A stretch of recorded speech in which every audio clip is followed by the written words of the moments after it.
అందరికీ నమస్కారం. కొత్త అపరాధ పరిశోధన కథలోకి స్వాగతం. ఈ కథ పేరు పాము కాటు. రచన హుసేన్ బాషా గారు. ఈ కథ ఎలా ఉంటుంది అంటే, రావ్ బహదూర్ రాజా నరేంద్ర సింహ పాము కాటుతో మరణిస్తారు. అలా పామును తీసుకొచ్చి కాటు వేయించిన పాములవాడు ఎవడు? వీటన్నిటికీ అసలు రహస్యం నల్లమల్ల అడవుల్లో మొదలవుతుంది. అదేంటి? నరేంద్రదేవ్గా ఉన్న మామూలు వ్యక్తి రావ్ బహదూర్ రాజా నరేంద్ర సింహగా ఎలా మారతాడు? వీటన్నిటికీ వెనక ఉన్నది ఎవరు? అడుగడుగున ఎంతో ఉత్కంఠతో సాగే ఈ కథ చాలా పెద్దదండి. దాదాపు 62 పేజీలు. అందుకే 2 భాగాలుగా చదివాను. మొదటి భాగం నచ్చితే తప్పకుండా లైక్ చేయండి. రెండో భాగంలో కథ ముగుస్తుంది. శ్రోతలందరూ గమనించవలసిందిగా కోరుకుంటున్నాను. మరింకా ఆలస్యం చేయకుండా మొదటి భాగంలోకి వెళ్ళిపోదామా? ఈ మొదటి భాగం నచ్చితే తప్పకుండా లైక్ చేయండి. అర్ధరాత్రి గడిచింది. ఆకాశం మేఘావృతమైంది. గాలి రివ్వున వేస్తోంది. కుంభవృష్టి కురిసే సూచనలు కనపడుతున్నాయి. సన్నని తుంపర పడుతోంది. వీధుల్లో మనుష్య సంచారం లేదు. వీధి దీపాలు కూడా ఆరిపోయాయి. రోడ్డమ్మట ఒక వ్యక్తి తననెవరైనా చూస్తారేమోనని అటు ఇటు చూపులు ప్రసరిస్తూ గబగబా నడుస్తున్నాడు. తను చేరుకోవలసిన గమ్యం ఇంకా కొద్ది దూరంలోనే ఉంది. ఆ వ్యక్తి పరుగుదీసి ఒక బంగ్లా గేటు ముందు ఆగాడు. గేటు పక్కన క్యాబిన్లో వాచ్మ్యాన్ ఉన్నాడేమో. చీకట్లో అతడు తాగుతున్న బీడి ఎర్రగా మెరుస్తూ ఆరుతూ ఉంది. వాచ్మ్యాన్ మేల్కొనే ఉన్నాడు అని అర్థం చేసుకున్న ఆ నిశాచరుడు చప్పున పక్కకు జరిగి గోడవారగా నిల్చున్నాడు. ఏదో ఆకారం గేటు ముందుకొచ్చి ఆగి వెంటనే పక్కకి తప్పుకున్నట్టు గ్రహించిన వాచ్మెన్ బీడీ అవతల పారేసి వెంటనే క్యాబిన్లోంచి బ్యాటరీ లైట్ వేసి గేటు వైపుకి చూశాడు. అతడికి ఎవరూ కనిపించలేదు. అయినా అతని అనుమానం తీరనే లేదు. వర్షం అధికంగా కురవసాగింది. వాచ్మెన్ గొడిగేసుకుని గేటు దగ్గరకు వచ్చి పక్కలకి వేసి చూశాడు. గోడ పక్క ఒదిగి వర్షంలో తడుస్తూ నిల్చున్న మనిషిని చూసి ఆశ్చర్యపోయాడు. ఎవరు నువ్వు? ఆ మనిషి మొహం పైన ఫోకస్ ఉంచి అడిగాడు వాచ్మెన్. కనపడ్డంలా పాములవాడిని నిర్భయంగా సమాధానమిచ్చాడు అతను, చంకలో ఉన్న గుండెడు పాముల బుట్టను సవరించుకుంటూ. వాచ్మెన్ కొద్ది క్షణాలు అతని వంక తేరిపారా చూశాడు. తలకు పల్చటి పాగా, మెడకు 2 రుద్రాక్ష దండలు, చేతులకు వెండి కడియాలు, చెవులకు సర్పాకృతిలో ఉన్న దిద్దులు ఉన్నాయి. ఎర్రటి పంచె పైకి దోపుకొని కట్టుకున్నాడు. ఒక ముతక బనీను వేసుకున్నాడు. ఎడమ పాదానికి రాగి కడియం ఉంది. మనిషి నల్లగా ఉన్నాడు. కుడి చెంప మీద ఆముదం గింజంత నల్లని పులిపిరి, ఎడం చెంప మీద సన్నటి ఘాటు ఉంది. నల్లని కూరమిసాలు ఉన్నాయి. కళ్ళు ఎర్రగా చింతనిప్పుల్లాగా మెరుస్తున్నాయి. పాములవాడి ఆకారాన్ని చూసేసరికి వాచ్మెన్కి భయం పుట్టింది. అతడి చంకలో ఉన్న పాముల బుట్టలో పాము ఉందనుకున్న వాచ్మెన్ శరీరం గగురు పొడిచింది. ఎందుకొచ్చావు ఇక్కడికి? భయం వేస్తున్న కోపంగానే అడిగాడు. వర్షం వస్తుంటేను ఈడ నిలబడ్డాను. ఏంటి వాచ్మెన్ అయ్యా, లైటేసి అలా సొత్తావు అన్నాడు పాములవాడు. అర్ధరాత్రి పూట వీధుల్లో నీకేం పని? ఈదులు తిరిగి పొట్టబోసుకునేవాడిని. నాకు ఒక చోట ఏముంది వాచ్మెన్ అయ్యా? ఆ చెట్టు కింద తొంగుంటే సినుకులు ప్రారంభమైతే ఎక్కడైనా తల దాచుకుందామని బయలుదేరాను. వర్షం ఎక్కువైతే ఈ గోడ కానుకొని నిల్చున్నాను. ఇది ఎవరి బంగ్లా అనుకున్నావు? రావ్ బహదూర్ రాజా నరేంద్ర సింహల వారిది. ఇక్కడెవ్వరు ఉండకూడదు. ఎళ్ళు. వర్షం కాస్త తగ్గితే వెళ్తానులే వాచ్మెన్ అయ్యా. ముందు వెళ్ళి ఇక్కడి నుంచి గద్దించాడు వాచ్మెన్. పాములవాడికి కోపం వచ్చింది. బుట్ట మీద చెయ్యి వేసి ఎళతాను బుట్టలోని పామును తీసి అని మూత తెరవబోయాడు. వద్దొద్దు, ఆ పని మాత్రం చేయకు. వాన తగ్గాకనే వెళ్ళు అనేసి క్యాబిన్ దగ్గరికి వెళ్దామని కంగారుగా వెనుతిరిగి ముందుకు 2 అడుగులు వేశాడు. అంతే, బొడ్లోంచి తీసిన పాములవాడి కత్తి వాచ్మెన్ వెన్నులో దిగబడింది. అతడు అమ్మా అంటూ అలాగే నేలకి ఒరిగిపోయాడు. టెలిఫోన్ గణగణా మోగింది. ఇన్స్పెక్టర్ మనోహర్ వెళ్ళి టెలిఫోన్ రిసీవర్ని అందుకున్నాడు. సార్, రావ్ బహదూర్ రాజా నరేంద్ర సింహ పాము కాటుతో మరణించారు. ఆయన గదిలోనే ఒక పాములవాడు కూడా రివాల్వర్ షాట్స్తో ప్రాణాలు వదిలాడు. అంతేకాదు సార్, గేటు వాచ్మెన్ని కత్తితో వెన్నులో ఎవరో పొడి చేశారు. పారిపోయారు. రాజేంద్ర నరేంద్రసింహ గారి ఇంటి నుండి ఆయన కూతురు మిస్సెస్ రాధికా నాగేశ్వర్ ఫోన్ చేసింది. మీరు వెంటనే రావాలి. ఇన్స్పెక్టర్ మనోహర్ చకితుడయ్యాడు. రావ్ బహదూర్, రాజా నరేంద్రసింహ, ఒక పాములవాడు, గేట్ వాచ్మెన్, వీరు ముగ్గురు 3 విధాలుగా మరణించారు. ఒకరు పాము కాటుతో, ఒకరు రివాల్వర్ షాట్స్తో, మరొకడు కత్తి పొడవబడి. 3 హత్యలు చాలా విచిత్రంగా జరిగాయి. మిస్టర్ 301 వెంటనే ఫోటోగ్రాఫర్ ప్రభుదాస్ని, ఫింగర్ ప్రింట్స్ ఎక్స్పర్ట్ మిస్టర్ మూర్తిని స్టేషన్ దగ్గరికి రమ్మని కబురు చేయి. నేను వెంటనే వస్తున్నాను అని రిసీవర్ పెట్టేసి యూనిఫామ్ వేసుకోవడానికి పక్క గదిలోకి వెళ్ళాడు మనోహర్. పోలీస్ జీపు రావ్ బహదూర్ రాజా నరేంద్రసింహ ఇంటి ముందు ఆగింది. ఇన్స్పెక్టర్ మనోహర్ జీప్ దిగి తన బృందంతో బంగళా గేటు దగ్గరికి వచ్చాడు. గేటుకు ఆనుకొని వాచ్మెన్ శవం బోర్లా పడి ఉంది. శవం మీదకి బ్యాటరీ లైట్ వేసి చూశాడు. శవం వర్షంలో బాగా తడిసింది. వర్షానికి రక్తమంతా గడ్డగట్టుకుపోయి వెన్నులో దిగబడిపోయిన కత్తిపిడి కనిపించింది. అంటే హంతకుడు బలంగా కత్తితో పొడిచాడు. ఆ ఒక్క దెబ్బతో వాచ్మెన్ ప్రాణాలు పోయాయి. హంతకుడు హత్యాయుధాన్ని విడిచిపెట్టి వెళ్ళిపోయాడు. వాచ్మెన్ శవాన్ని పరీక్షిస్తున్నంతలో బంగ్లాలోంచి ఒక యువకుడు గబగబా అక్కడికి వచ్చాడు. ఇన్స్పెక్టర్, లోపలికి వెళ్దాం రండి. మేడ మీద మా మామగారు పాము కాటుతో మరణించారు. పాములవాడి శవం కూడా అక్కడే ఉంది అన్నాడు కన్నీళ్లు దుడుచుకుంటూ. మీరెవరు? నా పేరు నాగేశ్వర్, రాజా నరేంద్రసింహ గారి అల్లుణ్ణి. మనోహరు 2 కానిస్టేబుల్స్ని అక్కడ ఉంచి పరిగెత్తే విధంగా లోపలికి ప్రవేశించాడు. అక్కడ నరేంద్రసింహ కూతురు మిస్సెస్ రాధిక కుమిలి కుమిలి ఏడుస్తోంది గోడకు తల ఆనించి. మనోహర్ హత్యా ప్రదేశంలో అడుగుపెట్టాడు. పందిరి మంచానికి యువతలుగా రాజా నరేంద్రసింహ శవం వెల్లికిలా పడుంది. అతడికి 3 గజాల దూరంలో పాములవాడి శవం పడుంది. వెల్లికిలా పడి ఉన్న పాములవాడి గుండె మీద రక్తం పేరుకొని ఉంది. శవానికి కుడి చేతి పక్క పాముల బుట్ట 2గా విడిపోయి పడి ఉంది. అందులోని పాము కనిపించలేదు. ఇన్స్పెక్టర్ మనోహర్ మొదట రాజా నరేంద్రసింహ శవం దగ్గరికే వెళ్ళాడు. అతని కళ్ళు తెరుచుకుని నురుగుతో నిండిన నాలుక బయటకొచ్చి చూపరలను భయభ్రాంతులు కలిగించేదిగా ఉంది. అర్ధరాత్రి సమయం. ఒక పాములవాడు రాజా నరేంద్రసింహ ఇంట్లోకి ఎందుకు ప్రవేశించాడు? రాజా నరేంద్రసింహ పాము కాటు వల్ల మరణించాడు అంటే ఆ పాములవాడే బుట్టలో పామును తెచ్చి రాజా నరేంద్రసింహ మీదికి వదిలి ఉండవచ్చును. అంటే రాజా నరేంద్రసింహను హత్య చేయడానికి పాములవాడు ఆ సమయంలో అక్కడికి వచ్చాడు అని అర్థమవుతోంది. రాజా నరేంద్రసింహం నుండి ఏం ఆశించి ఆ పాములవాడు ఆ హత్య చేయడానికి ఉపక్రమించాడో కారణం తెలియదు. కారణం ఏదైనా అతను నరేంద్రసింహను హత్య చేశాడు. మరి హత్య చేసిన పాములవాడిని రివాల్వర్తో పేల్చి ఎవరు చంపుంటారు? గేట్ వాచ్మెన్ను చంపింది కూడా పాములవాడా? పాములవాడిని హత్య చేసింది హంతకుడా? మనోహర్ ఆలోచిస్తున్నాడు. మిస్టర్ ప్రభుదాస్, త్వరగా అన్ని కోణాల్లోంచి జాగ్రత్తగా ఫోటోలు తీ. డాక్టర్, మీరు శవాలను పరీక్షించండి. అలాగే సార్ అని ఫోటోగ్రాఫరు ప్రభుదాసు ఫోటోలు తీయడానికి సిద్ధమయ్యాడు.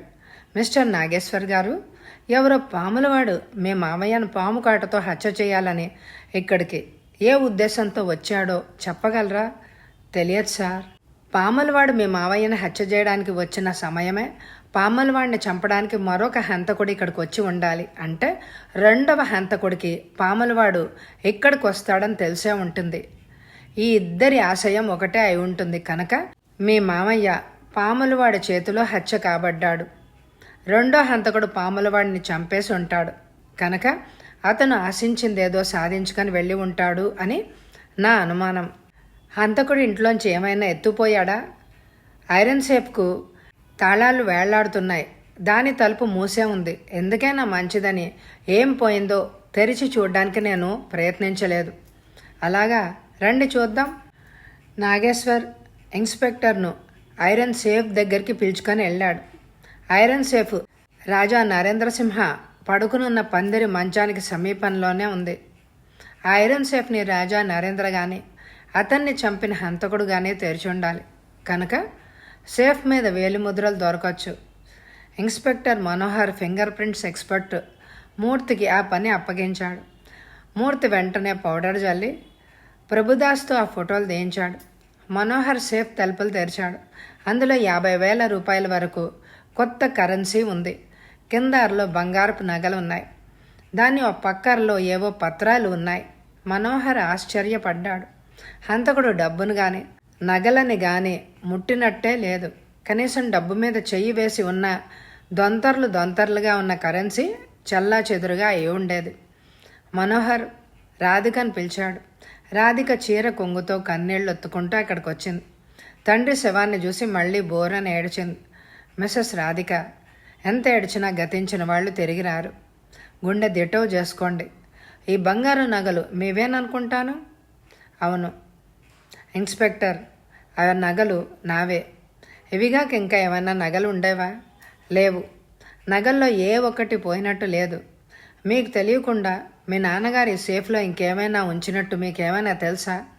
నాకు తెలిసినంత వరకు డబ్బు, నగలు, ఏవో పత్రాలు తప్ప ఇంకేమీ ఉంచలేదు నాన్నగారు. మీ నాన్నగారిని ఒక పాములవాడు పాము చేత కాటు వేయించి హత్య చేశాడు. అదే సమయానికి మరొక హంతకుడు ఇక్కడికి వచ్చాడు. అతను పాములవాడి మీద రివాల్వర్ పేల్చి చంపేశాడు. చిత్రం ఏమిటి అంటే మీ నాన్నను హత్య చేసిన పాములవాడు ఐరన్ సేఫ్లోంచి ఏమీ తీసుకోలేదు. అతను ఏదైనా తీసుకుని ఉంటే అది ఈ గదిలోనే పడి ఉండేది. పాములవాడిని చంపిన హంతకుడు కూడా డబ్బు కానీ బంగారం కానీ ముట్టుకోలేదు. మరి ఈ హత్యలు ఎందుకు జరిగినట్టు కారణం మీరేదైనా ఊహించగలరా? చెప్పలేను ఇన్స్పెక్టర్. ఆ కారణం ఏదో మా నాన్నగారికే తెలుసుండాలి. మీ నాన్నగారిని కాటేసిన పాము ఏమైంది? ఎటో పారిపోయి ఉంటుంది. ఆల్ రైట్, జరిగిందేమిటో చెప్పండి. ఈ హత్యలు ఎలా జరిగాయో నాకేమీ తెలియదు. నేను పక్క గదిలో పడుకునున్నాను. కిటికీలోంచి విసురుగా చలిగాలి వేస్తుంటే నిద్ర మెలకు వచ్చింది. లేచి కిటికీ దగ్గరికి వెళ్ళాను. అంతవరకు బయట వర్షం కురుస్తోందని నాకు తెలియదు. అంతలో పక్క గదిలో ఉన్న గోడ గడియారం 12 గంటలు కొట్టింది.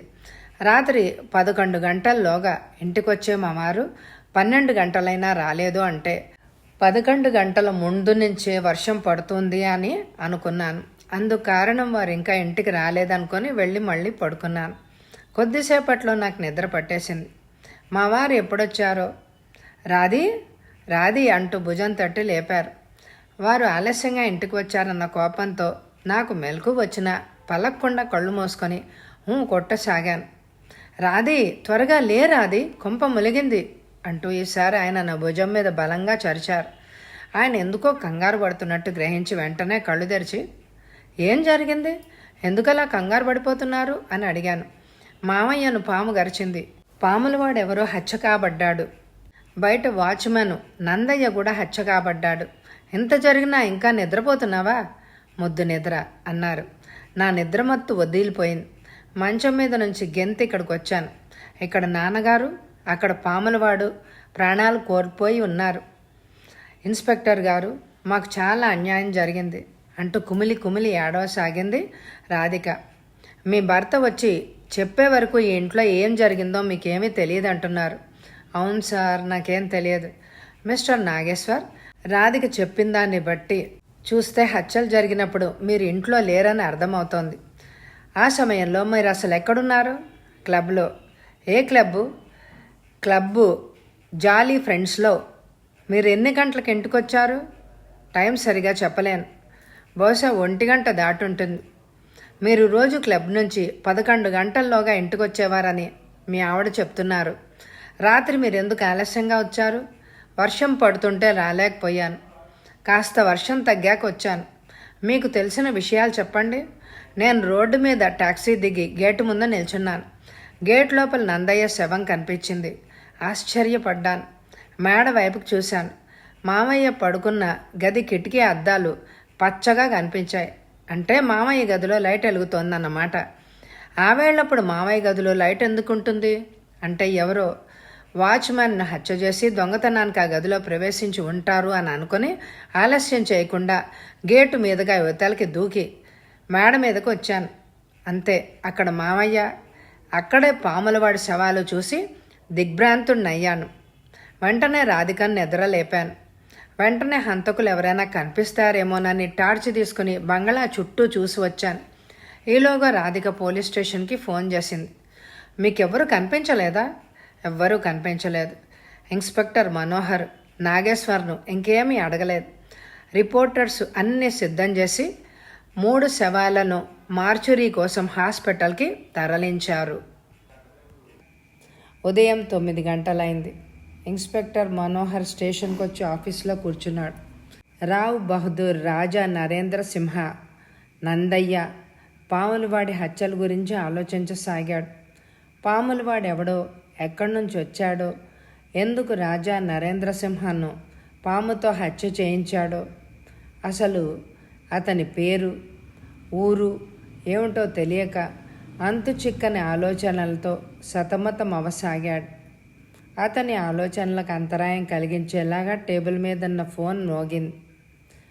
మనోహర్ సిగరెట్ని ఆస్ట్రేలో పడేసి వెంటనే రిసీవర్ ఎత్తి, ఎస్ మనోహర్ హియర్ అన్నాడు. గుడ్ మార్నింగ్ సార్, నేను డాక్టర్ నరహరిని మాట్లాడుతున్నాను సార్. ఒక కొత్త విషయం బయటపడింది. పాములవాడి శవ పరీక్ష ముగిసింది. అతను పాములవాడు కాదు sir. What are you talking doctor? అతను పాములవాడు కాదా? ఎస్ ఇన్స్పెక్టర్, అది వట్టి వేషమే. అతని చెవులకు దుద్దులున్నాయి కానీ చెవులకు రంధ్రాలు లేవు. అతని కుడి చెంప మీద నల్లటి పులిపిరి, ఎడం చెంప మీదున్న సన్నటి ఘాటు అతను చేసుకున్న మేకప్ మాత్రమే. మీసాలు కూడా తగిలించుకున్నవి సార్. అతనికి సమ్మర్ క్రాఫ్ ఉంది. ఫ్రెంచ్ కట్ సన్నని మీసాలు ఉన్నాయి. గుండెలోంచి 2.32 క్యాలిబర్ రివాల్వర్ తూటాలు బయటపడ్డాయి. మొదటి షాట్ గుండెకు సమీపంలో తగిలింది. రెండో షాట్ గుండెలో దిగబడింది. గుండె తెగడం వల్ల అతని ప్రాణాలు వెంటనే వదిలాడు. పాములవాడు అని అనుకుంటున్న ఆ హతునికి సంబంధించిన రిపోర్ట్ విని ఆశ్చర్యచకితుడైపోయాడు మనోహర్. డాక్టర్ పరీక్ష జరిపే వరకు అతను పాములవాడు కాదని తను కూడా గుర్తించలేదు అంటే మేకప్ చేసుకోవడంలో అతను ఎంత జాగ్రత్త తీసుకున్నాడో మనోహర్కి అర్థమైంది. పాములవాడి వేషంలో ఉన్న అతను ఎవరు? డాక్టర్, అతని అసలు రూపు బయటపడింది. శవాన్ని మళ్ళీ ఫోటో తీయాలి. ఆ శవం ఎవరిదో తేలే వరకు డెడ్ బాడీస్ రూమ్లో జాగ్రత్త పరచండి. ఆ ఫోటోను వెంటనే దినపత్రికల్లో అచ్చువేస్తే శవానికి సంబంధించిన వ్యక్తులు రావచ్చు. అతను ఎవరైంది తెలుసుకుంటే వివరాలు కొన్ని దొరకొచ్చు. డాక్టర్, నేను ఫోటోగ్రాఫర్ ప్రభుదాస్ను హాస్పిటల్కు పంపించేంత వరకు మీరు అక్కడే ఉండండి. అలాగే. మిగిలిన 2 శవాలు పరీక్షలు ముగిశాయా? నరేంద్ర సింహ శవ పరీక్ష ముగిసింది. ఆయన పాము కాటు చేతనే చనిపోయాడు. శవ పరీక్ష రిపోర్ట్ కూడా సిద్ధం చేశాను. ఇకపోతే నందయ్య శవ పరీక్ష జరుగుతోంది. త్వరలో రిపోర్ట్ సిద్ధం చేస్తాను. అదైన వెంటనే సబ్ ఇన్స్పెక్టర్ సుధీర్ ఇక్కడే ఉన్నారుగా, 3 రిపోర్ట్స్ వారితో పంపించేస్తాను. ఆల్ రైట్, త్వరగా కానివ్వండి. మనోహర్ రిసీవర్ దించేశాడు. వెంటనే హెడ్ కానిస్టేబుల్ 301ని పిలిచాడు. 301 వచ్చి నిల్చున్నాడు. మిస్టర్ 301, వెంటనే 2 కానిస్టేబుల్స్ని వెంట తీసుకెళ్ళి పట్నం అంతా గాలించి కనిపించిన పాముల వాళ్ళనందరినీ స్టేషన్కి తీసుకురా అన్నాడు. అలాగే సార్ అని 301 2 పోలీసుల్ని పిలుచుకొని పట్నంలో పాముల వాళ్ళ వేట కోసం సైకిల్ ఎక్కి బయలుదేరాడు. అంతలో ఫింగర్ ప్రింట్స్ ఎక్స్పర్ట్ మూర్తి వచ్చాడు. సార్, సేఫ్ మీద దొరికిన వేలిముద్రలు హతుడు రాజా నరేంద్ర సింహవే. సేఫ్ మీద మరెవ్వరి వేలిముద్రలు లభించలేదు. హంతకుడు తన వేలిముద్రలు పడకుండా గ్లౌజ్ ధరించి ఉండాలి. రాజా నరేంద్ర సింహ పందిరి పట్ట మంచం మీద పాములవాడి వేలిముద్రలు ఉన్నాయి సార్ అంటూ ప్రింట్స్ చూపించాడు మూర్తి. సాయంత్రం 4 గంటలకు నంబర్ 301 హెడ్ కానిస్టేబుల్ మరి 2 పోలీసులు కలిపి 6 పాముల వాళ్ళను వెంటబెట్టుకొని పోలీస్ స్టేషన్కి వచ్చాడు. సార్, పట్నం అంతా గాలిస్తే వీరు 6 దొరికారు సార్ అన్నాడు 301. వరుసగా నిల్చునున్న 6 వంక పరీక్షగా చూశాడు ఇన్స్పెక్టర్ మనోహర్. రాజా నరేంద్ర సింహ ఇంట్లో తీసిన పాములవాని ఫోటోలను టేబుల్ సొరుగులోంచి బయటికి తీశాడు. ఫోటోల వంక పాముల వాళ్ళ వంక చూడసాగాడు. తను ఆదేశించిన విధంగా ఆ పోలికలు గల పాములవాడు ఆ ఆరుగురిలో లేకపోవడంతో నిరుత్సాహపడ్డాడు మనోహర్. పోలీసులు వారిని ఎందుకు స్టేషన్కి తీసుకొచ్చారో వాళ్ళకేమీ అర్థం కాలేదు. ఎన్నడూ స్టేషన్ ముఖం ఎరగని పాముల వాళ్ళకి అక్కడికి ఎందుకు పిలిపించుకొచ్చారో అన్న భయం లేకపోలేదు. బాబు, ఏదో పొట్టకూటి కోసం ఇంటింటికి వీధి వీధికి తిరిగి పాములను ఆడించుకొని బ్రతికేవాళ్ళమండి. మేమేమి తప్పు చేయలేదు బాబుగారు. ఈ పోలీస్ బాబులు రాకుంటే మొక్కలు ఎరగొడతామని భయపెట్టి మమ్మల్ని లాక్కొచ్చారు బాబు. సత్య ప్రమాణంగా చెప్తున్నాను బాబు, మేమేమి తప్పు చేయలేదు బాబు అన్నాడు వారిలో పాముల నాగన్న అనే అతడు. ఇన్స్పెక్టర్ మనోహర్ ఆ ఫోటోలను పాముల వాళ్ళకి చూపిస్తూ, ఈ ఫోటోలో చనిపోయి ఉన్న పాములవాడు ఎవరో మీకు తెలుసా అని అడిగాడు. పాముల నాగన్న ఫోటోలను చూసి, ఆయన ఎందుకు తెలియదు బాబు, ఆయన పేరు పాముల పుల్లయ్య, మా పాముల వాళ్ళందరికీ గురుదేవుడు. పాపం గురుదేవుణ్ణి ఎవరు చంపారు బాబు అంటూ నాగన్నతో పాటు మిగతా వాళ్ళు కూడా విచార విషణ్ణ వదనులు అయినారు. నాగన్న నేత్రాలు చెమ్మగిల్లాయి. నాగన్న, ఇతను మీ గురుదేవుడు పాముల పుల్లయ్య కాదు, ఎవడో రాజా నరేంద్రసింహను హత్య చేయడానికి అతని వేషంలో వచ్చి హత్య కావించబడ్డాడు. అలాగా బాబు, మా గురుదేవుడు సావలేదన్నమాట. కన్నీళ్లు దుడుచుకుంటూ ఫోటో వంక చూస్తూ అన్నాడు నాగన్న. మీ గురుదేవుడు అచ్చం ఇలాగే ఉంటాడా? మా గురుదేవునికి ఈ ఫోటోలోని మనిషికి ఏమీ తేడా లేదు బాబు. ఆయన్ని మా గురుదేవుడు పాముల పుల్లయ్య అనే అనుకున్నాను. పాముల పుల్లయ్య ఇప్పుడు ఎక్కడున్నాడు? ఆయన ఈ ఊరిలోనే కాదు బాబు, ఈ రాష్ట్రంలోనే లేరు. ఆయన ఉంటున్నది ఆంధ్రప్రదేశ్లో. ఇన్స్పెక్టర్ మనోహర్ ఆశ్చర్యంగా చూస్తూ, సరైన అడ్రస్ చెప్పి అడవకూడదు అన్నాడు. కర్నూలు జిల్లాలో నల్లమల కొండల్లో ఉన్న దూలాలగుంట. దూలాలగుంట? ఆ పేరు నేను ఎప్పుడు వినలేదే. నన్ను మోసం చేయాలనుకుంటున్నావేంట్రా? దూలాలగుంట ఊరు కాదు బాబు, బొగడ చలమల మధ్యనున్న చిన్న రైలు స్టేషను. ఆడ ఎక్స్ప్రెస్లు ఆగవు బాబు. అంతా కలిసి 20-30 ఏళ్ల కంటే ఎక్కువ లేవు. భయంకరమైన కొండ ప్రాంతం కనుక అక్కడంతా లంబాడీలు నివాసం ఉంటున్నారు బాబు. మా గురుదేవుడు పాముల పుల్లయ్య ఉంటుంది అక్కడే బాబు. ఆంధ్రప్రదేశ్ ఎక్కడో కొండ ప్రాంతాల్లో నివాసం ఉంటున్న పాముల పుల్లయ్య వేషాన్ని ఎవరో ధరించి రాజా నరేంద్రసింహను పాముతో హత్య చేయించడానికి ప్రయత్నం చేసి సఫలీకృతుడయ్యాడు.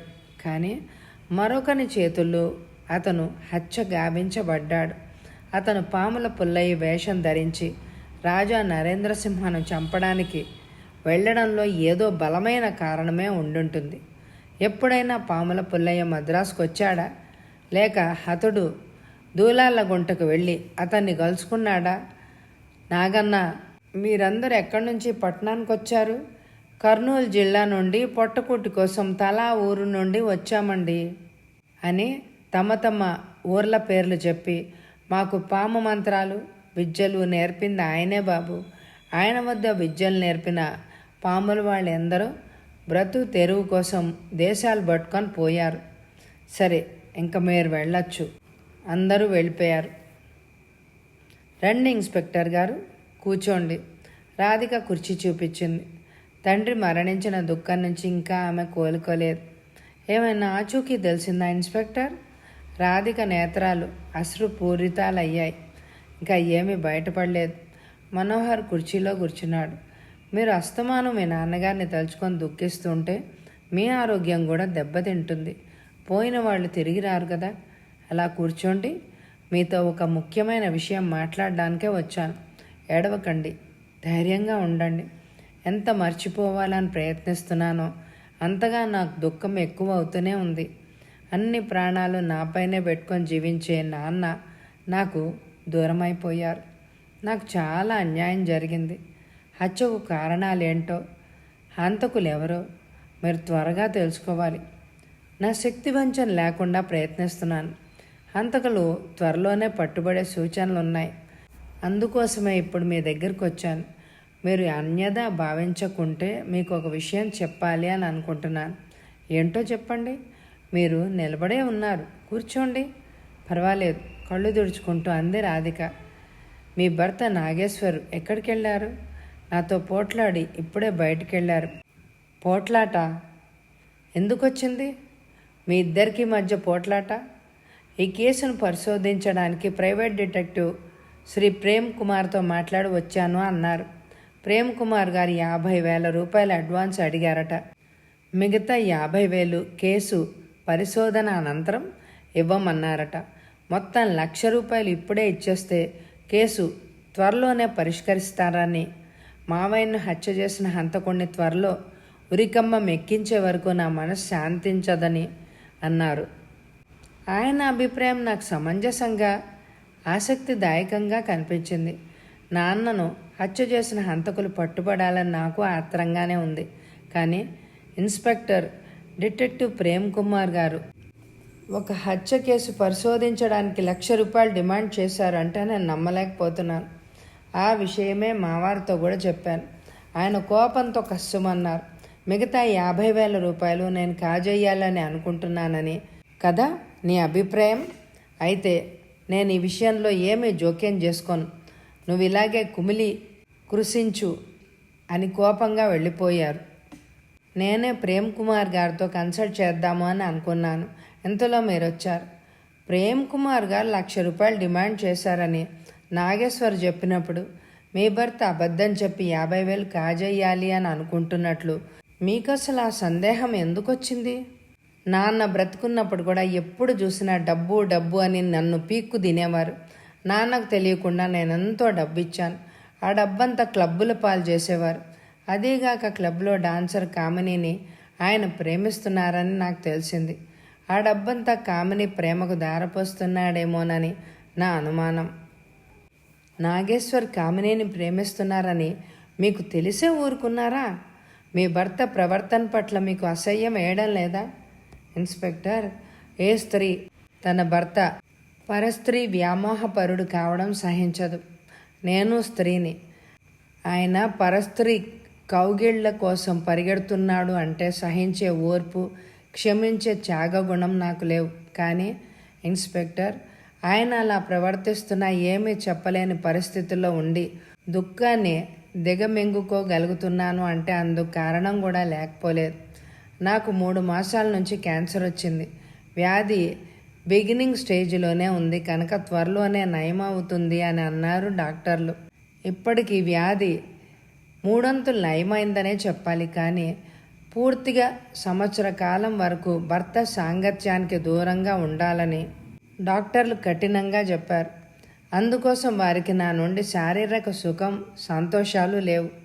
అందుకోసం వారు డాన్సర్ కామినీని ప్రేమించి సుఖ సంతోషాలు అనుభవిస్తూ ఉంటే అడ్డుకున్న శక్తిహీనురాలను అయ్యాను. నా బాధను, దుఃఖాన్ని నాలోనే సమాధి కట్టుకున్నాను. ఆ కారణంతోటే వారు నిర్భయంగా కామినీతో సరస సల్లాపాలు సాగిస్తున్నారు. కానీ ఇన్స్పెక్టర్, మీరు నాకు తండ్రి లాంటి వారు కనుక నిన్న రాత్రి జరిగిన ఒక సంఘటన చెప్తున్నాను. ఏమిటో చెప్పమ్మా? ఇన్స్పెక్టర్, నా జబ్బు గురించి జాగ్రత్త వహించమని మా వారిని డాక్టర్ హెచ్చరించారు. అప్పటి నుంచి వారు మరో గదిలో పడుకునేవారు. నిన్న రాత్రి 11 గంటలకు ఇంటికొచ్చారు. ఆలోచనలతో అలసిపోయిన నాకు అప్పుడే కొనుకుపట్టింది. వారు నా పక్కలో పడుకున్నారు. నా కాళ్ల మీద కాళ్ళేసి నన్ను హత్తుకున్నారు. నేను ఉలిక్కి పడ్డాను. అకస్మాత్తుగా వారికి ఆలోచన ఎందుకు వచ్చిందో అర్థం కాక వారి బంధం నుండి తొలగి దూరంగా నిలబడ్డాను. రాధి, ఎందుకు నా కౌగిట్లోంచి దూరంగా ఉండాలని ప్రయత్నిస్తున్నావు? నేనంటే నీకు ఇష్టం లేదా? తాగి వచ్చాను అని అసహించుకుంటున్నావా అని అడిగేసరికి నేను ఆశ్చర్యపోయాను. డాక్టర్ చెప్పిన గడువు ఇంకా చాలా రోజులుంది. ఆ విషయం వారికి కూడా తెలుసు. తెలిసి వారు నాతో శారీరక సుఖాన్ని ఎందుకు కోరుతున్నారో నాకు అర్థం కాలేదు. తాగిన మైకంలో ఆ విషయాన్ని మర్చిపోయారేమోనని సంవత్సరం వరకు డాక్టర్ మనం దూరంగా ఉండాలని చెప్పారు కదా, మర్చిపోయారా అని అడిగాను. దానికి ఆయన ఇచ్చిన సమాధానం, ఏ డాక్టర్ చెప్పాడు? భార్యాభర్తలు కలవకూడదని ఎందుకు చెప్పాడు? నాన్సెన్స్. రాధి, ఏదో సాకు చెప్పి ఈ రాత్రికి తప్పించుకోవాలి అని చూస్తున్నావు. No, I must enjoy with you అని మంచం దిగి వచ్చి నన్ను కౌగిలించుకున్నారు. బలవంతంగా ముద్దులు పెట్టుకున్నారు. మంచం మీదకి తోసి మీద పడ్డారు. ఏమండి, నా జబ్బు మామూలు జబ్బు కాదు, భయంకరమైన జబ్బు, క్యాన్సర్ అని నేను చెప్తుంటే స్ప్రింగ్లా లేచి నిల్చున్నారు. నాకేసి కోపోద్రేకాలతో చూశారు. రాధి, నీ క్యాన్సరా? మరైతే నాకు ముందు ఎందుకు చెప్పలేదు అని అడిగారు. నా వ్యాధి గురించి వారికి తెలియనట్టు మాట్లాడేసరికి వారు నిజంగా నా భర్త అవునా కాదా అన్న అనుమానం వచ్చింది. వారేమనుకున్నారో ఏమో వెళ్ళి వారి గదిలో పడుకున్నారు. రాత్రంతా వారి ప్రవర్తనను గురించి ఆలోచిస్తున్న నాకు నిద్ర పట్టలేదు. నేను వ్యాధిగ్రస్తురాల్ని. నాన్న పోయిన దుఃఖం నుండి తేరుకోలేదు. నా మనసులో లేదని వారికి తెలిసి రాత్రి ఆయన అలా ఎందుకు చేశారు? నా వ్యాధి గురించి ఏమీ తెలియని వారిలాగా అప్పుడే ఆ విషయం తనకు తెలిసినట్టు ఎందుకు ప్రవర్తించారు? ఎంత ఆలోచించినా వారి స్వభావం ఏమిటో నాకు అంత చిక్కలేదు. ఉదయమే లేచి నా గదిలోకి వచ్చారు. రాధి, రాత్రి తాగిన కైపులో నీ వ్యాధి విషయమే మర్చిపోయి తొందరపడ్డాను. అందుకు కారణం నీ అందం. నన్ను పిచ్చివాణ్ణి చేయడమే. 3 నెలల నుంచి లేని కోరిక రాత్రి నాలో కలగడం నాకే విచిత్రం అనిపించింది. నన్ను క్షమించు రాధి అన్నారు. 3 నెలల నుంచి నేను ఇవ్వలేని సుఖాన్ని డాన్సర్ కామిని ఇస్తోంది మీకు. మీరెందుకు తొందరపడి నిన్న రాత్రి నాకు అర్థం కావడమే లేదు అన్నాను. అప్పుడు ఆయన ఆ విషయాన్ని దాటేసి ప్రేమ్ కుమార్ గారి విషయాన్ని తీసుకొచ్చారు. ఎందుకో నాకు వారి మీద అనుమానం కలుగుతోంది. ఆయనను నమ్మి నేను కేసు పరిశోధనకు ₹1,00,000 ఇవ్వాలి అని అనిపించలేదు. అందుకే వారు నాతో పోట్లాడి వెళ్ళిపోయారు బయటికి. ఇన్స్పెక్టర్ మనోహర్ బాగా ఆలోచించాడు. కొద్ది నిమిషాల అనంతరం రాధిక, ఆయన నీ భర్త నాగేశ్వర్ కాదు అన్నాడు. చైతన్యాన్ని కోల్పోయిన శిలా విగ్రహమే అయింది రాధిక. ఇన్స్పెక్టర్, ఏంటి మీరు అంటుంది? మీ భర్త స్థానంలో నాగేశ్వర్ పోలికలను సృష్టించుకొని నాటకం ఆడుతున్న హంతకుడు. మరి నా భర్త ఏమయ్యాడు? అతన్ని ఎక్కడైనా బంధించి ఉండాలి అంతేనంటారా? ఇంకేమైనా చేసి ఉంటారంటారా? భయాందోళనలతో అడిగింది రాధిక. రాధిక, మీరేమీ కంగారు పడి మనసు పాడు చేసుకోకమ్మా. మీరు ₹1,00,000 ఇవ్వకుండా మంచి పని చేశారు. మీ భర్త నాగేశ్వర్ గురించి విచారిస్తాను. నాగేశ్వర్ మీద నాకు అనుమానం ఉంటే సందేహ నివృత్తి చేసుకోవడానికే వచ్చాను. రాధిక, మీ నాన్నను పాములవాడి వేషంలో వచ్చిన వ్యక్తి ఎందుకు చంపాడో నాగేశ్వర్కి తెలిసే ఉంటుంది. పాములవాడు బంగళాలో ప్రవేశించడానికి నందయ్యను హత్య చేసి మీ నాన్నను పాముకాటు గురిచేసి హత్య చేశాడు. పాములవాడిని నాగేశ్వర్ హత్య చేశాడని అనుమానించి ఇటు వచ్చాను. మరైతే ఆ హంతకుణ్ణి అరెస్టు చేయొచ్చుగా. మీరిచ్చిన కొన్ని వివరాలతో నా అనుమానం తీరిపోయింది. అతనే హంతకుడు. అతడు ఎక్కడున్నా వెతికి ఇప్పుడే అరెస్ట్ చేసేస్తాను. నాగేశ్వర్ను ఎక్కడ బంధించారో తెలుసుకుని మీ భర్తను తెచ్చి మీకు అప్పగిస్తాను.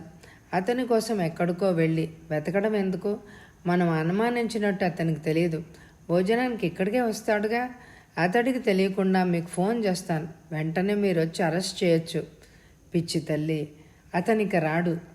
మనం అనుమానిస్తున్నట్టు అతనికి తెలియదు. అతని ప్రవర్తన వల్ల అతను నీ భర్త కాదని నువ్వు అనుమానించి ఉంటావని అతనికి తెలుసు. అందుకే ₹1,00,000 ప్లాన్ వేసి అది పారక వెళ్ళిపోయాడు. అతను తిరిగి రాడు. కానీ ఒక విషయం చెప్పు రాధిక, మీ భర్త డాన్సర్ కామినిని ప్రేమించాడు అని అన్నావు. అవును, నిజం. నీకు రహస్యము ఎన్నాళ్ళై ఉంటుంది తెలిసి? నీ భర్త వెళ్లకుంటే కామిని నీ భర్త కోసం ఎప్పుడైనా ఫోన్ చేసేదా? ఆయన వెళ్లకుంటే చేస్తూ ఉండేది. కామిని నీ భర్త కోసం చివరిసారిగా ఎప్పుడు ఫోన్ చేసిందో చెప్పగలవా? 5 రోజుల నుంచి ఆమె నుండి ఫోన్ కాల్స్ రావడం లేదు. అయితే నీ భర్త ప్రతిరోజు కామినితో కలుస్తూ ఉండాలి. ఆయన వెళ్ళని దినమే కదా కామిని ఫోన్ చేసేది. అవును, చాలా ఆశ్చర్యంగా ఉంది. ఈ 5 రోజుల్లో కామిని దగ్గర నుంచి ఫోన్ కాల్స్ రావడం లేదు అంటే నాగేశ్వర ఆమెను కలుస్తూ ఉండాలి. కాబట్టి అతన్ని ఎవరూ బంధించి ఉండరు. అతను పూర్తిగా ఇంటికి రావడం మానుకుని కామిని వద్దనే ఉండాలి. ఆ అవకాశాన్ని పురస్కరించుకొని ఎవరో నాగేశ్వర్లాగా నాటకం ఆడుతూ ఉండాలి. అంతే జరిగిందంటారా? అలా జరగకుంటే ఇతను నీ భర్తే అయి ఉండాలి. వారు ఎప్పటికీ అంత నీచానికి ఒడిగట్టరు. ఈ సస్పెన్స్ ఏమిటో మీరే తెలుసుకోవాలి. కామిని అడ్రస్ నీకు తెలుసా? ఆమె జాలీ ఫ్రెండ్స్ క్లబ్ డాన్సర్. ఇంటి address 25 second cross, CIT Nagar. Manohar Kamini address note చేసుకుని అక్కడి నుంచి బయలుదేరాడు. ఇన్స్పెక్టర్ మనోహర్ స్టేషన్కి వచ్చేసరికి అక్కడ ఒక మధ్యతరగతి స్త్రీ 2 పిల్లల్ని దగ్గర కూర్చోబెట్టుకొని ఏడుస్తుంటే పిల్లలు కూడా ఏడవసాగారు. ఆమె చేతిలో ఒక దినపత్రిక నలుగుతోంది. మనోహర్ ఆమె ముందు నిలబడ్డాడు. మనోహర్ని చూసి ఆమె లేచి నిలబడింది. పిల్లలు కూడా లేచి నిల్చున్నారు. 2 ఆడపిల్లలే. పెద్ద పిల్లకి 8 ఏళ్ళు, చిన్న పిల్లకి 6 ఏళ్ళు ఉండొచ్చు. సార్, రావ్ బహదూర్ రాజా నరేంద్ర సింహ ఇంట్లో పాములవాడి వేషంలో హత్య కావించబడిన అతని భార్య సునందిని, వీళ్ళిద్దరూ అతని బిడ్డలు. పత్రికల్లో ప్రచురించబడిన ఫోటోను చూసి వచ్చింది. ఊరు కర్నూలు జిల్లాలోని గాజులపల్లె గ్రామం అని చెప్పాడు 301 హెడ్ కానిస్టేబుల్. మనోహర్ తల పంకించి వెళ్ళి కుర్చీలో కూర్చున్నాడు. ఏమ్మా, పత్రికల్లో ప్రచురింపబడిన హతుడు నీ భర్తేనా? అవును, ఆయన నా భర్త భాస్కర్రావు. ఉద్యోగరీత్యా ఆయన మద్రాసుకు వచ్చి 6 నెలలు అవుతోంది. 21వ తేదీన ఊరికొచ్చి నన్ను పిల్లల్ని తీసుకుపోతానని మొన్ననే ఉత్తరం రాశారు. ఆయన నన్ను పిల్లల్ని తీసుకుని మద్రాసుకు వస్తానని రాసినందుకు నేనెంతో సంతోషపడ్డాను. ఎంతో ఆశతో వారి రాక కోసం ఎదురు చూస్తూ ఉన్నాను. 23వ తేదీన ఆయన రాలేదు. ఏవో అత్యవసరమైన పనులు ఉండడం వల్ల రాలేకపోయే ఉండొచ్చు అనే అనుకున్నాను. మళ్ళీ ఎప్పుడొస్తారా అని ఉత్తరం కూడా రాశాను. కానీ ఉత్తరం పోస్ట్ చేయకముందే వారి హత్య వార్తతో పాటు వారి ఫోటో గల ఈ పత్రిక నా చేతికి అందింది. నా ఆశలన్నీ నిరాశలై జీవితం దుఃఖభూయిష్టమైంది. ఇన్స్పెక్టర్ గారు, నేను చాలా అన్యాయం అయిపోయాను. నా భర్త శవాన్ని నాకు చూపించండి. నీ భర్త శవం కెమికల్ ల్యాబొరేటరీలో జాగ్రత్త పరిచి ఉంచాం. తప్పకుండా నీ భర్త శవాన్ని నీకు అప్పగిస్తాం. ముందు నేను అడిగిన కొన్ని ప్రశ్నలకు సమాధానం చెప్పు. ఏమిటో అడగండి. భాస్కర్రావు ఉద్యోగరీత్యా మద్రాసుకు వచ్చి 6 మాసాలు అయింది అన్నావు. అవును. ఆయన చేసే ఉద్యోగం ఏంటో నీకు తెలిసి ఉంటుందనుకుంటాను. అతను ఉద్యోగం చేస్తుంది ఎక్కడ? ఏం ఉద్యోగం? అదేదో జాలీ ఫ్రెండ్స్ క్లబ్లో ఉద్యోగం చేస్తున్నానని, నెలకు జీతం 500 అని, నాకు నెలకు 300 పంపించేవారు. కానీ వారు అక్కడ ఏం ఉద్యోగం చేస్తున్నారో మాత్రం నాకు తెలియదు. ఐసి రావ్ బహదూర్ రాజా నరేంద్ర సింహ పేరు నువ్వెప్పుడైనా విన్నావా? నేను చిన్నప్పుడు నంజాల్లో Saint Mary Fatima upper primary స్కూల్లో చదువుకుంటున్నప్పుడు అతను స్కూల్కి ఎదురుగా ఉన్న చాంద్బాడాలో నివసించేవారు. అక్కడ ఆయన లెదర్ ఇంపోర్ట్ బిజినెస్ చేసేవారు. కానీ సునందిని చెప్పడం ఆపింది. ఏదో ఆలోచించసాగింది. కుతూహలంగా సునందిని ముఖంలోకి చూస్తూ అడిగాడు మనోహర్. అకస్మాత్తుగా ఆయన బిజినెస్ స్టాప్ చేసి నంద్యాల నుండి మద్రాసుకు మకాం మార్చారు.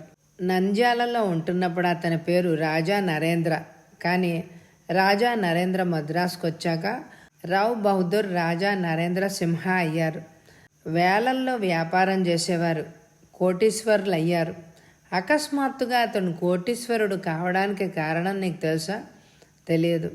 రాజా నరేంద్ర రావ్ బహదూర్ రాజా నరేంద్ర సింహగా మారాడు అన్న విషయం నీకు ఎప్పుడు తెలిసింది? 6 మాసాల క్రితం. అంటే నా భర్త గాజులపల్లిలో ఉన్నప్పుడు. అప్పటికి ఎన్నేళ్ళు అయి ఉంటుంది? 12 ఏళ్ళు. అంటే రాజా నరేంద్ర నంద్యాల విడిచిపెట్టి మద్రాసుకు వచ్చి 12 ఏళ్ళు అయిందన్నమాట. అవును. ఏ సందర్భంలో భాస్కర్రావు అతని విషయం నీతో చెప్పాడు? మా పక్కింటి వారికి రోజు ఆంధ్రపత్రిక, దినపత్రిక వచ్చేది. మా వారికి పత్రిక చదివే అలవాటు ఉంది. పెద్దమ్మాయి పత్రిక ఇప్పించుకొని వచ్చి వాళ్ళ నాన్నకి ఇచ్చేది. ఒకరోజు వారు దినపత్రిక చదువుతూ సునందిని అని పిలిచారు. ఎందుకు పిలిచారు అని వంటగదిలోంచి ఆయన దగ్గరికి వెళ్ళాను. సునందిని, ఈ ఫోటోలోని వ్యక్తి ఎవరో నీకు తెలుసా అని స్వర్ణ జయంతి సిల్వర్ జూబ్లీకి సంబంధించిన సినిమా ఫీల్డ్ను చూపిస్తూ అడిగారు. మావారు చూపిన ఫోటో కింద నిర్మాత రావ్ బహదూర్ రాజా నరేంద్ర సింహ అని రాసుంది. అది రాజా నరేంద్ర ఫోటో. ఆ విషయమే మావారితో నేను చెప్పాను. ఒకప్పుడు నంజాల్లో తోళ్ల వ్యాపారం చేసే రాజా నరేంద్ర ఈనాడు మద్రాసులో అంతటి పేరు ప్రఖ్యాతలు సంపాదించారు అంటే అందుకు కారణం లేకపోలేదు అని అన్నారు. ఆ కారణం ఏమిటో చెప్పమని అడిగాను. దూలాలగుంటలో పాముల పుల్లయ్య కూతురు కస్తూరిని హత్య చేసి పాముల పుల్లయ్య పగబట్టగా అతడికి తెలియకుండా ఎటో పారిపోయాడట. అతడు చేసిన ద్రోహానికి ప్రతీకారం తీర్చుకోవాలని పాముల పుల్లయ్య చేసిన ప్రయత్నం అంతా వృధా అయింది. రాజా నరేంద్ర తన కూతురు కస్తూరిని హత్య చేసిన విషయం పాముల పుల్లయ్యకు సాక్ష్యాధారాలతో తెలుసు. అతడు పోలీస్ రిపోర్ట్ ఇస్తే అతను ఎక్కడున్నా హంతకుడిగా పట్టుబడతాడని పుల్లయ్యకు తెలుసు. కానీ పుల్లయ్య పోలీసులకు రిపోర్ట్ ఇస్తే కస్తూరి హత్యకు కారణం చెప్పవలసి వస్తుంది. ఆ కారణం బయటపడితే పాముల పుల్లయ్య ప్రాణాల మీదకి వస్తుంది. కనుక మనిషినే పట్టుకొని తన ప్రతీకారం తీర్చుకోవాలని సమయం కోసం 12 సంవత్సరాల నుండి ఎదురు చూస్తున్నాడు. సునందిని, పాముల పుల్లయ్య నాకు బాగా తెలుసు. ఏ నాటికైనా రాజా నరేంద్ర జాడ తెలిస్తే రహస్యంగా తనకు తెలియజేయమని నాతో ఎన్నోసార్లు అన్నాడు. అతడు చేసిన ద్రోహం ఏంటి అని అడిగితే నా కూతుర్ని ప్రేమించి చివరికి ప్రాణాలు తీశాడు అంటాడే గాని ఎందుకు హత్య చేశాడు అని అడిగితే మాత్రం చెప్పడం లేదు. అదొక దేవ రహస్యం లాంటి రహస్యంలే బాబు అంటాడు. మరి ఆ రహస్యం ఏంటో ముగింపు అయిన 2వ భాగంలో విందామా? ఈ కథ మొత్తం 62 పేజీలు. నేనిప్పుడు అందులో సగం చదివాను. సస్పెన్స్ దగ్గర ఆపాను. వచ్చే భాగమే ముగింపు. ఈ భాగానికి లైక్ ఇవ్వాల్సిందిగా కోరుకుంటున్నాను. తప్పకుండా ఎక్కువ లైకులు ఇవ్వండి. అలాగే ఎండ్ స్క్రీన్లో ఇదివరకు చదివిన నవలలుంటాయి, తప్పకుండా వినండి. అలాగే కమ్యూనిటీలో కూడా రోజు ఒక లింక్ని పేస్ట్ చేస్తున్నాను, అవి కూడా ఓపెన్ చేసి వినండి. Thank you very much my dear friends.